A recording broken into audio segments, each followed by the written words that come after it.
नमस्कार साथियों, मैं दिशा पामेचा स्वागत करती हूँ आप सभी का गर्भ की पाठशाला में। आज इस सेशन में हम बात करने वाले हैं पूर्व सिजेरियन की बाद की गर्भावस्था के बारे में। यानी कि अगर पिछली गर्भावस्था में आपने अपने बच्चे को सिजेरियन की मदद से यानी कि पेट पर चीरा लगने की मदद से आपने अपने बच्चे को जन्म दिया है, तो अब अगर वापस से गर्भ धारण आपने कर लिया है, गर्भ ठहर गया है, तो इस गर्भावस्था में आपको किन किन बातों का ध्यान रखना है। सिजेरियन की क्यों दर बढ़ती जा रही है, आखिर जो माताएं हैं आजकल वो क्यों सिजेरियन को ज्यादा चुन रही हैं।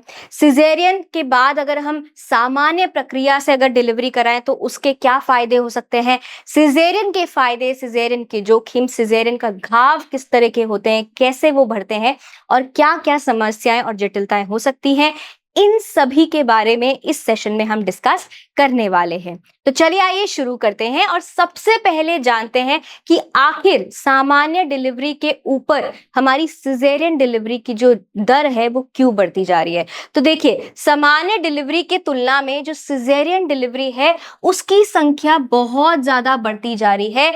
और अगर हम WHO की माने तो WHO कहता है कि ये जो दर है ये 10% से 15% तक है। अब ऐसा क्यों है, क्यों सिजेरियन बढ़ता जा रहा है? देखो, सबसे पहली बात तो ये होती है कि अगर लेबर में किसी भी प्रकार की रुकावट है, यानी कि अगर सामान्य प्रसव करवाया जा रहा है और उसमें किसी भी प्रकार की रुकावट आती है, समय से प्रसव नहीं करवाया जा पा रहा है, ऐसे में अस्पताल क्या चुनता है कि सिजेरियन हो जाए, ताकि न मां की जान को खतरा हो और ना ही बच्चे की जान को खतरा हो।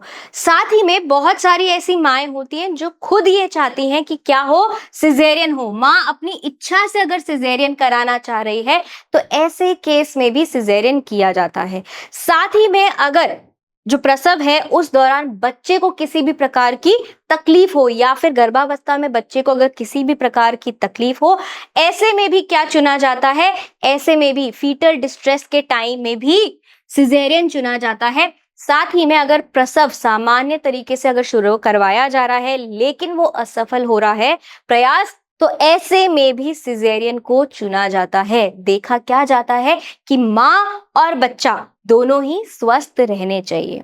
अब देखिए, जो सिजेरियन हुआ है, सिजेरियन पेट काट के या फिर गर्भाशय को काट के हुआ होता है। ऐसे में अगर गर्भाशय पर हमारा ये ऐसा स्कार लगा हो जिसको हम क्या बोलते हैं, निचले हिस्से का स्कार लगा हो, लोअर ट्रांसवर्स स्कार लगा हो, तो ऐसे में हम सामान्य प्रसव की कोशिश को बढ़ावा देते हैं। यानी कि अगर पिछली जो आपकी गर्भावस्था थी उसमें अगर आपका सिजेरियन हुआ है और सिजेरियन में आपका लो ट्रांसवर्स स्कार लगा है, क्या लगा है, लो ट्रांसवर्स स्कार लगा है, तो हम कोशिश, सामान्य प्रसव की कोशिश को बढ़ावा देते हैं।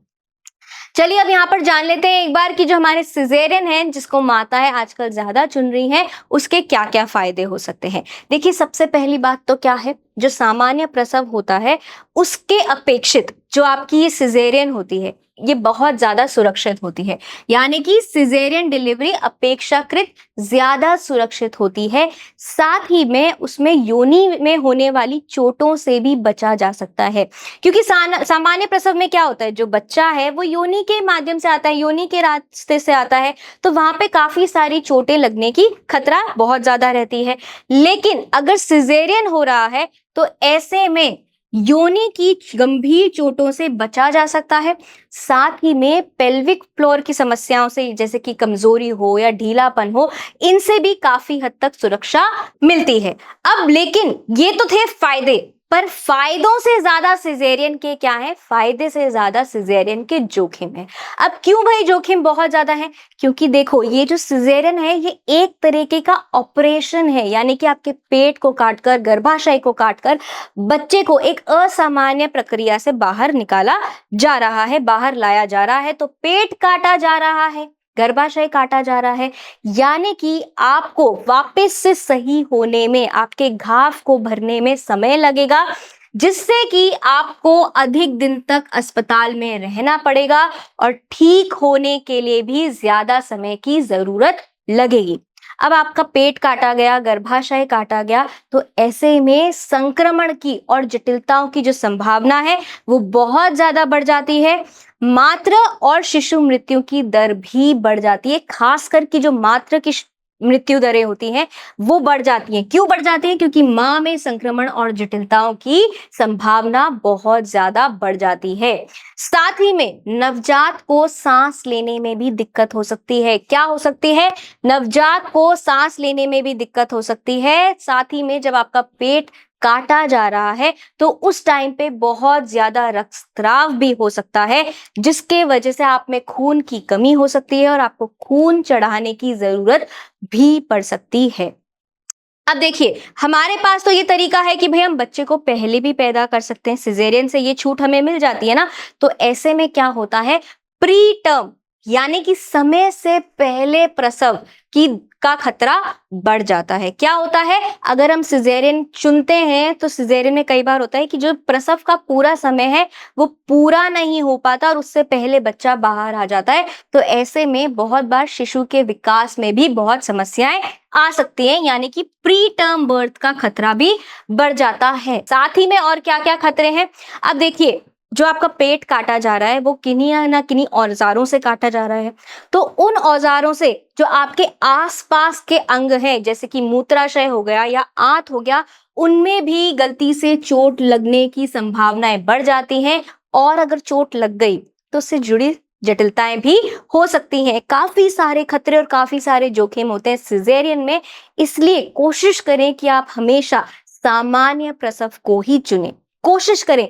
इसके लिए हमें क्या नहीं होना, हमें जिद्दी नहीं होना। अगर हमारा जो चिकित्सक है वो ये कहता है कि आपको सिजेरियन करवाना सही रहेगा, माँ के लिए, शिशु के लिए यही सुरक्षित रहेगा, तो आपको सिजेरियन भी करवाना चाहिए चिकित्सक की सलाह से। साथ ही में अगर अगली गर्भावस्था में क्या हो सकता है, अगर सिजेरियन हुआ है तो अगली गर्भावस्था में हो सकता है कि जो प्लेसेंटा है आपकी वो नीचे खिसक के आ जाए, यानी कि प्लेसेंटा प्रीविया हो सकता है। साथ ही में बहुत बार ऐसा होता है कि जो प्लेसेंटा है वो गर्भाशय की दीवार से बहुत ज्यादा चिपक जाती है, जिसको हम क्या बोलते हैं, प्लेसेंटा अक्रेटा स्पेक्ट्रम भी बोलते हैं।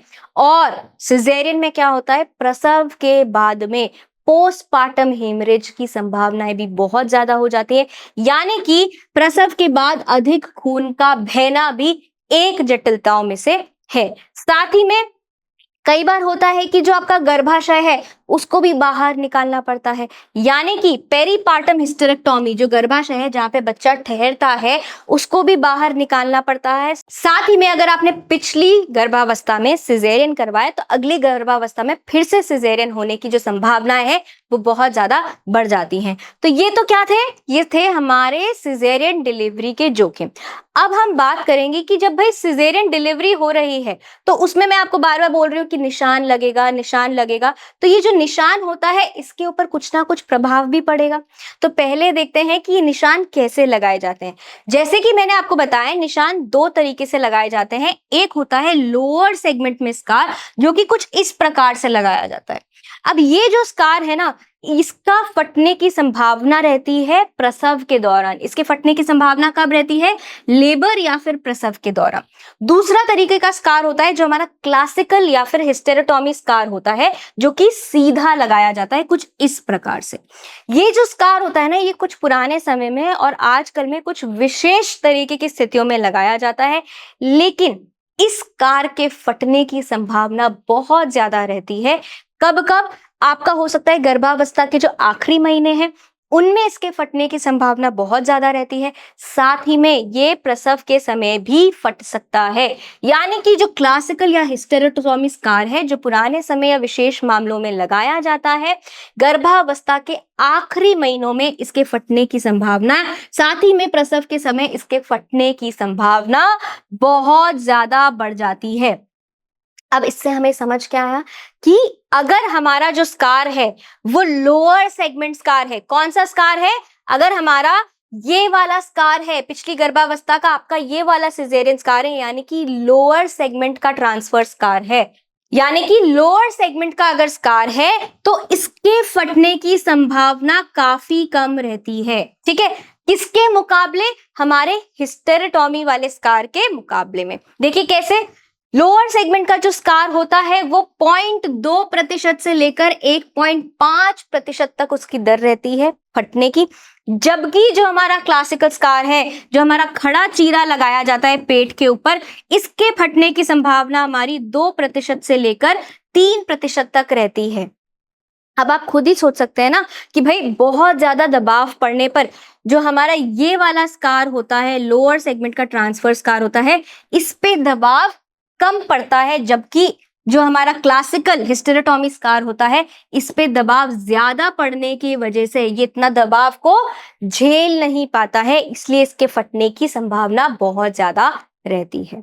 अब जब भी हम क्या करते हैं गर्भावस्था के दौरान, जब हम प्रसव के तरीकों के बारे में सोचते हैं, तो हम ये भी देखते हैं अगर पिछली गर्भावस्था में सिजेरियन हो रखा है तो हम क्या करते हैं, घाव कैसे भरा है इसको भी देखा जाता है। अब घाव कैसे बढ़ता है, देखो जब कोई भी दो कपड़े फट जाते हैं, अगर हम उनको जोड़ने की कोशिश करते हैं तो पहले तो हम उनके छोर मिलाएंगे अच्छे से, ताकि अच्छे से क्या हो, सही छोर सही जगह जाके मिल जाए, और काफी अच्छे से सिलाई लगी होनी चाहिए, काफी अच्छे से कपड़ा जुड़ा होना चाहिए, तभी उसके फटने की संभावना कम होगी। वैसे ही जब हम क्या करते हैं, जब हमारे पेट पर या गर्भाशय पर चीरा लगा के बच्चे को जन्म दिया जाता है, तो हम ये देखते हैं कि क्या वो गर्भ ठीक तरीके, क्या वो जो गर्भ पे लगा गर्भ क्या वो गर्भाशय पे लगाया हुआ चीरा ठीक तरीके से भरा भी है या नहीं भरा है। अब कैसे भरेगा, जो मांसपेशियां होती हैं, खून होते हैं, साथ ही में जो संयोजी ऊतक होते हैं, इनकी मदद से, इनके माध्यम से हमारा घाव सही तरीके से भरता है। भरता है कि नहीं भरता, ये किसी भी चोट के समान होता है, यानी कि आपके मान लीजिए कट लग गया, कोई चीरा लग गया, तो अब ये दोनों चीजें कैसे जुड़ेंगी, आपस में जुड़ेंगी ना, उसके बीच में काफी सारी नई मांसपेशियां बनेंगी, खून से बहुत सारी मदद होगी, काफी सारे संयोजी ऊतक आएंगे, वैसे ही आपके गर्भ के ऊपर लगाया हुआ चीरा भी भरता है। मांसपेशियां और संयोजी ऊतक, कनेक्टिव टिश्यूज की मदद से आपका घाव भरता है। जब कटे हुए किनारे ठीक से आपस में मिलते हैं, तो ध्यान रखिएगा कटे हुए किनारों का ठीक से आपस में मिलना बहुत जरूरी होता है। बहुत बार होता है कि ये जो चीरा है ये ठीक से भर नहीं पाता, घाव जो है ये ठीक से भर नहीं पाता, तो इसके कारण क्या क्या हो सकते हैं, किनारों का, कटे हुए किनारों का ठीक से ना जुड़ पाना, या फिर जो कटे हुए किनारे हैं या जो घाव है उनमें संक्रमण हो जाना, इन्फेक्शन हो जाना, या फिर घाव के अंदर खून का जमा हो जाना, जिसको हम और क्या बोलते हैं, हीमेटोमा बोलते हैं। साथ ही में अगर इस घाव पे बहुत ज्यादा जोर पड़ा हो, खिंचाव पड़ा हो, तो ऐसे में भी जो घाव है वो ठीक से भर नहीं पाता है। क्या होता है, गर्भाशय के निचले हिस्सों पर अधिक खिंचाव के कारण क्या हो सकता है, रक्त की पूर्ति होने में कमी हो सकती है, मांसपेशियां कमजोर हो सकती हैं, जिससे घाव ठीक से ना भर पाए। और साथ ही में अगर महिला की जो सामान्य स्वास्थ्य है, सामान्य सेहत है, अगर वो ठीक नहीं होगी तो भी घाव ठीक से नहीं भर पाएगा।